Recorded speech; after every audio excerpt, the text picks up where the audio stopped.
Hello दोस्तों, कैसे हैं आप सभी। आज हम कान्होजी जेधे और महाराज शिवाजी महाराज के संबंध को जानेंगे कि उन्होंने शिवाजी महाराज के साथ अपनी वफादारी कैसे निभाई। निष्ठावान कान्होजी जेधे रोहिड़े खाई के भोर गांव के देशमुख थे।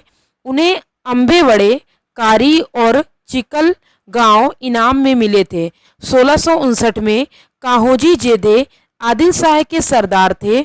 आदिल शाह के जरिए खान ने कान्होजी जेधे को एक फरमान भेजा।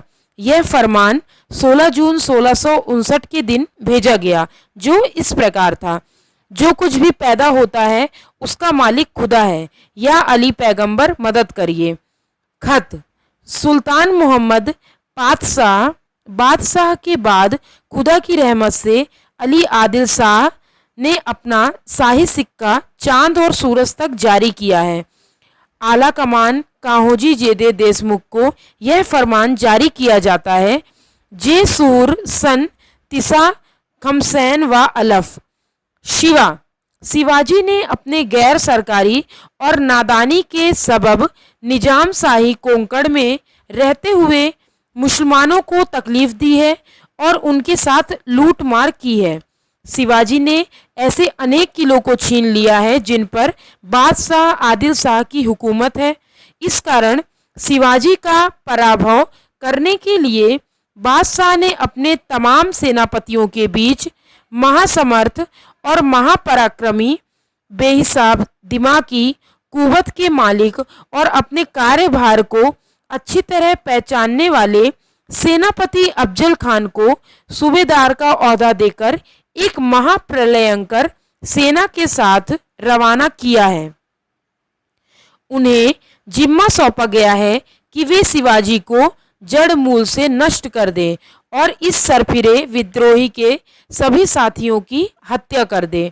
शिवाजी या उसके साथी अगर बादशाह की शरण में आने की तजवीज करें तो उन्हें भी कतई शरण में ना आने दें और उन सब का सफाया करके ही रुकें। आदिल शाह की हिफाजत के नज़रिए से सेनापति जो भी मशविरा करें उसे तुम गौर से सुनोगे और अपनी सलाह पेश करोगे। सेनापति अफजल खान जो भी सुझाव या आदेश दे उसे तुम्हें मानना पड़ेगा। अगर तुमने जरा भी खिलाफत की तो नतीजा अच्छा नहीं होगा। सरकारी हुक्म यही है, जो भी होगा सरकारी हुक्म से होगा। सन 1659 में 6वें महीने की 16वीं तारीख के दिन लिखा गया यह फरमान एक अत्यंत कल्याणकारी, पवित्र, प्रसिद्ध एवं सूर्य जैसी तेजस्वी सरकार की आज्ञा से जारी किया गया। कान्होजी नाइक जेधे आदिल शाह का फरमान लेकर तुरंत शिवाजी के पास रायगढ़ गए। साथ में उनके 5 पुत्र भी थे। शिवाजी ने उनसे एकांत में भेंट की। कान्होजी ने शिवाजी को यह फरमान दिखाया। शिवराय उसे पढ़कर बोले, तुम्हारे पड़ोसी उन्नाव लीकर के देशमुख केदार जी और खंडोजी खोपड़े जाकर अफजल खान से मिल गए हैं। मैसूर के देशमुख सुल्तान जी जगदाले भी अफजल खान से मिल गए हैं। तुम भी चाहो तो खान के साथ जा सकते हो। बादशाह का फरमान नहीं माना तो तुम्हारे राज्य भी धोखे में आ जाएगा।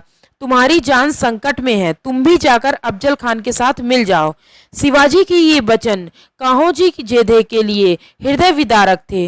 किसी भी स्वाभिमक्त व्यक्ति को ऐसे वचनों से पीड़ा ही होती है। शिवाजी वास्तव में क्या कर रहे थे उनकी समझ में आ गया था। उन्होंने शिवाजी से तुरंत कहा, बड़े महाराज, शहाजी राजे ने कर्नाटक में रहते हुए स्वयं की सेवा की शपथ दिलाई थी। उसी आधार पर उन्होंने मुझे राज्य के कल्याण के लिए नियुक्त किया था। वह शपथ आज भी मेरे रोम रोम में बसी हुई है। वह अटूट है और रहेगी। वह अभेद्य है और रहेगी। मैं अपना वतन आपके चरणों में समर्पित करता हूँ। मैं, मेरे पुत्र और मेरे सभी साथी आपके लिए समाप्त भी हो जाएं तो भी स्वीकार हैं। तुम अपने ईमान से पीछे नहीं हटोगे। शिवाजी ने कान्होजी की परीक्षा लेने के लिए कहा, एक बार फिर सोच लो। अफजल खान का साथ नहीं दोगे तो तुम्हारा राज्य वतन तुम्हारे हाथ से निकल जाएगा। इस पर कान्होजी ने उत्तर दिया, हमें अपने राज्य की चिंता नहीं, आपके लिए हम सब समर्पित करने को तैयार हैं। शिवाजी ने पूछा, क्या अंजलि में जल लेकर शपथ लेने को तैयार हो? कान्होजी जेधे ने अंजलि में जल लेकर शपथ पूर्ण अपना राज्य, अपना वचन, अपना वतन शिवाजी पर न्यौछावर कर दिया। शिवाजी की परीक्षा में कान्होजी जेधे पूर्णतः उत्तीर्ण हुए। खान को जब पता चलेगा कि कान्होजी जेधे शिवाजी की सहायता कर रहे हैं तो खान कान्होजी के परिवार को तंग कर सकता है।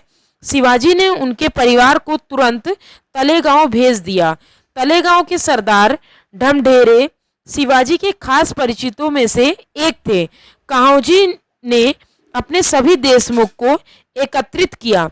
देशमुख ने पूछा तो कान्होजी ने शिवाजी के प्रति अपनी निष्ठा खुलकर व्यक्त कर दी। उनके शब्द थे, हम शिवाजी महाराज के साथ हैं, हमने अपने राज्य की चिंता नहीं की है। शिवाजी के लिए मेरी एवं मेरे पुत्रों की हत्या भी हुई तो हमें परवाह नहीं। मुसलमान बेईमान होते हैं, अपना स्वार्थ पूरा होने के बाद वे किसी भी बहाने से धोखा देते हैं।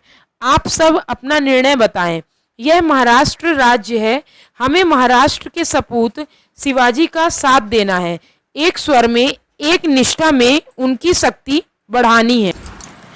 कान्होजी जेधे का साहस देखकर सबका डर दूर हो गया। सभी शिवाजी का साथ निभाने के लिए तत्पर हो गए। उन्होंने आवेश में कहा, आप हमारे नायक हैं, जो आपका विचार वही हमारा विचार, पूर्ण निष्ठा के साथ।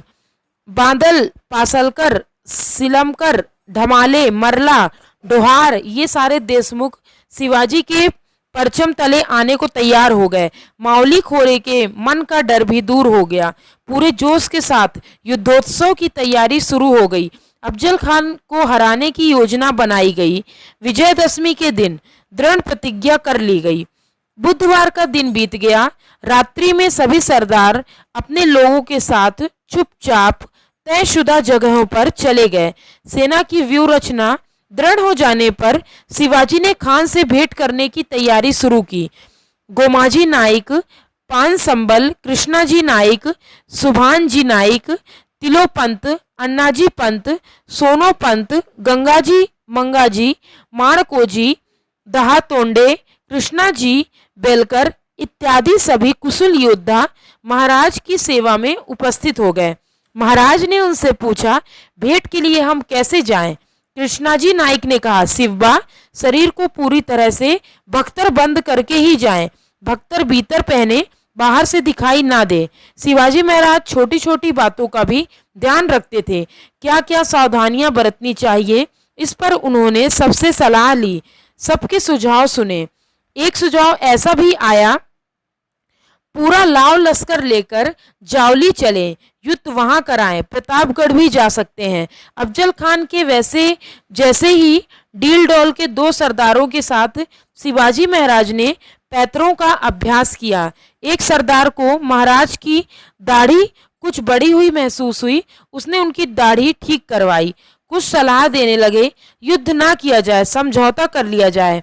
महाराज ने कहा, नहीं, कोई समझौता नहीं। संभाजी राजे को जैसे मार दिया गया वैसे ही हमें भी मारेंगे। मरते मरते जो होगा देखा जाएगा। सब जोश में थे, किंतु सभी के मन में आशंका भी थी। सबको अनुमान था, कार्य कठिन है, बहुत कठिन है। सफलता ना मिली तो क्या होगा? शिवाजी महाराज ने सरदारों के मन की आशंका को भांप लिया। परिस्थिति थी तो गंभीर। सरदारों के मन का डर दूर किए बिना युद्ध के लिए प्रस्तुत होना उचित नहीं। महाराज ने अत्यंत विवेकपूर्ण निर्णय लेते हुए कुछ समय बीत जाने दिया। एक दिन उन्होंने रात्रि के चौथे प्रहर में उन सरदारों को बुलावा भेजा। साथ में आई साहब को भी बुला लिया। सभी तत्काल उपस्थित हुए। महाराज सबसे बोले, रात्रि में तुलजापुर की देवी भवानी ने मुझे दर्शन देकर कहा है कि वे प्रसन्न हैं और मेरी पूर्ण सहायता कर रही हैं। उन्होंने भविष्यवाणी की है कि अफजल खान की मृत्यु मेरे ही हाथ से होना निश्चित है। देवी बोली कि चिंता ना करो, यश की प्राप्ति तुम्ही को होगी। शिवाजी महाराज की इस कथन को से सबको अपार प्रसन्नता हुई। महाराज ने आगे कहा, देवी भवानी प्रसन्न है तो अफजल खान को मारकर मिट्टी में मिला ही दूंगा। साक्षात जगदम्बा ने भरोसा दिलाया है, फिर चिंता कैसी।